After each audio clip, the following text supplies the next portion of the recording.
नमस्कार, मी श्रीकृष्ण देशमुख. आजच्या दिनमानमध्ये मानवाच्या शाश्वत प्रगतीसाठी भौतिक विकास साधन आवश्यक, माजी कुलगुरू डॉक्टर शण्णा नवलगुंदकर यांचं मत.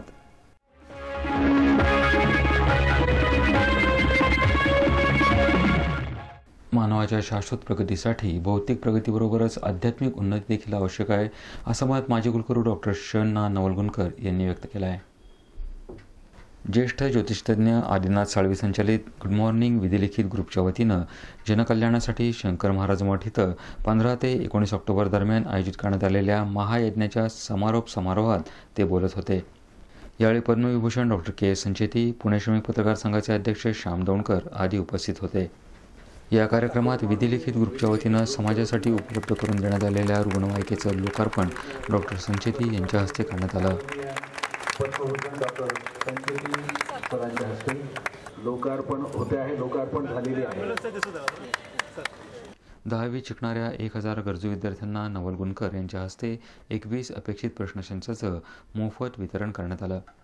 साळवी यांनी संपादित केलेल्या ब्रह्मलिखित मासिकाच्या दिवाळी अंकाचं प्रकाशन श्याम दौंडकर यांच्या हस्ते यावेळी करण्यात आलं आहे. पुणे श्रमिक पत्रकार संघाचे अध्यक्ष श्री श्याम दौंडकर. पुढे बोलताना नवलगुंदकर म्हणाले की मानवी स्वभाव हा संमिश्र स्वरूपाचा आहे. त्यात विधायकता आणि विघातकताही आहे. विघातकतेला आवर घालून विधायकता पाठवणं हाच आध्यात्मिकतेचा प्रवास आहे. जन्माला घालताना परमेश्वर प्रत्येकाला काही ना काही शक्ती देऊन पाठवत असतो. या शक्तीचा शोध घेऊन प्रगती साधणं हे प्रत्येकाचं कर्तव्य आहे, असं मत डॉक्टर संचेती यांनी व्यक्त केलं आहे. एकीकडे वयोमर्यादा वाढत असताना रोगांचे प्रकारही वाढत आहेत. दुसरीकडे उपचारांचे नवनवे तंत्रे विकसित होत आहेत. या पार्श्वभूमीवर रुग्णांना वैद्यकीय तज्ज्ञांपर्यंत त्वरेनं पोहोचवणारा रुग्णवाहिकेचा हा उपक्रम अत्यंत स्तुत्य असल्याचं त्यांनी नमूद केलं.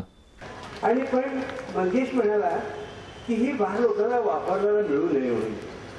मग प्रॅक्टिस विधिलिखित दिसत नाहीये. विधिलिखित गोष्टी घडणं हे सुद्धा विधिलिखितच एक भाग आहे. माणूस अनेक अपेक्षा करत असतो. काही अपेक्षा साकार होतात, काही होत नाही, आणि शेवटी आपण बोलतो विधिलिखित गोष्टी. आता विधिलिखित गोष्टीबद्दल आधी बोलावं का ॲम्ब्युलन्सबद्दल आधी बोलावं, असा माझ्यापुढे प्रश्न आहे. यावेळी बोलताना आदिनाथ साळवी म्हणाले की स्वार्थीपणामुळे माणसाच्या पदरी दुःख येतं. निरपेक्ष भावनेनं इतरांच्या कल्याणाचे प्रयत्न त्याला सुख, शांती आणि समृद्धी प्राप्त करून देतात.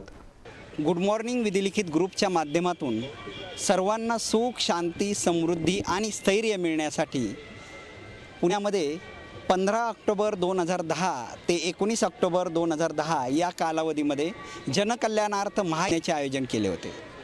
यामध्ये आपण सहस्रचंडी पाठ आणि त्याच्या दशांश म्हणजे शतक पाठांचे हवन असा कार्यक्रम आयोजित केला होता.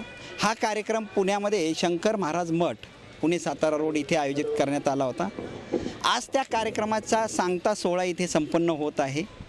या सोहळ्यामध्ये आपण ज्याप्रमाणे धार्मिक कार्यक्रम आयोजित केला त्याचप्रमाणे गोरगरीब रुग्णांसाठी सोय व्हावी या दृष्टीने आम्ही मोफत रुग्णवाहिकेची आयोजन करण्यात आलेले. ही लोकार्पण सोहळा मला खात्री आहे की या यज्ञानंतर आपल्या पुण्यातील जास्तीत जास्त लोक सुख, शांती, समृद्धी आणि स्थैर्य संपन्न होण्यास मदत होईल. श्याम दौंडकर म्हणाले की जो धैर्यानं संकटाला तोंड देत पुढे जातो त्यालाच यशप्राप्ती होते. साळवी यांनी त्यांच्या आयुष्यात हे दाखवून दिलं आहे. त्यांच्या विधिलिखित ग्रुपच्या विविध उपक्रमांचं दौंडकर यांनी कौतुकही केलं. आणि मानवाच्या शाश्वत प्रगतीसाठी भौतिक विकास साधणं आवश्यक, माजी कुलगुरू डॉक्टर शण्णा नवलगुंदकर यांचं मत. याचबरोबर आजचं दिनमान संपलं. पुन्हा भेटूया उद्या याच वेळी. नमस्कार.